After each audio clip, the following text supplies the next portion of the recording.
Երևանում արձանագրվել է հերթական ծանր հանցագործությունը։ Ամուսինները խաբեությամբ մուտք գործելով իրենց ծանոթի բնակարան բռնություն են գործադրել տանտիրոջ նկատմամբ ու հափշտակել նրա ավտոմեքենայի բանալին։ Միջադեպի մանրամասները պարզվել են նախաքննության ընթացքում, իսկ գործն արդեն հասել է դատախազական հսկողության փուլին։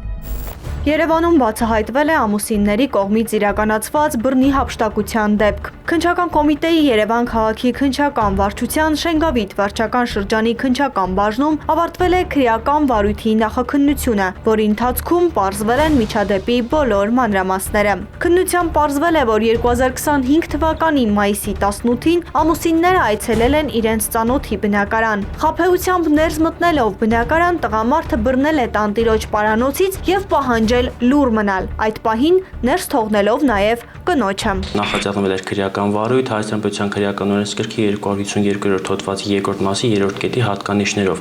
Նախաքննության ընթացքում կատարվել են բազմաթիվ վարորդական ապացուցողական գործողություններ, նշանակվել են դատագենետիկական, դատաապրանքագիտական, դատամատնադրոշման, ինչպես նաև դատաբժշկական փորձաքննություններ։ Նախաքննության ընթացքում ձեռք բերված փաստական տվյալների հիման վրա հիմնավորվել է, որ 2025 թվականի մայիսի 18-ին ժամը 01:00 սահմաններում մեղադրյալները օգտվելով տուժողի հետ նախկին ունեցած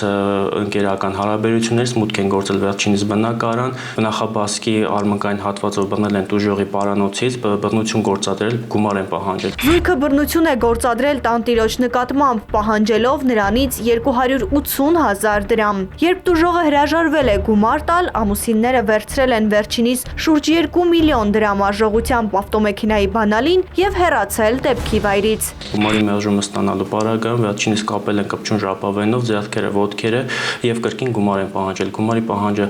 մերժելու դեպքում վերցրել են վերջինիս պատկանող Volkswagen Magdish ավտոմեքենայի բանալները եւ հեռացել են։ Դեպքի առթիվ հարուցվել է հանրային քրեական հետապնդում։ Ամուսինները մեղադրվում են Հայաստանի Հանրապետության քրեական օրենսգրքի 252-րդ հոդվածի 3-րդ մասի 2-րդ կետով ավազակություն, որը կատարվել է բնակություն ապօրինի մուտք գործելու եղանակով։ Նախաքննության ընթացքում ձեռք բերված փաստական տվյալների հիման վրա մեղադրյալների նկատմամբ 30 տարեկան տղամարդու եւ կնոջ նկատմամբ հարուցվել էր հանրային քրեական հետապնդում քրեական օրենսգրքի 252-րդ հոդվածի 3-րդ մասի 2-րդ կետի հատկանիշներով եւ մեղադրական եզրակացություն ուղարկվել էր դատախազի հաստատմանը։ Քննության ընթացքում գողացված ավտոմեքենան հայտնաբերվել եւ ետ է վերադարձվել տուժողին։ Նախաքննությունն ավարտվել է, քրեական գործը արդեն մեղադրական եզրակացությամբ ուղարկվել է հսկող դատախազին։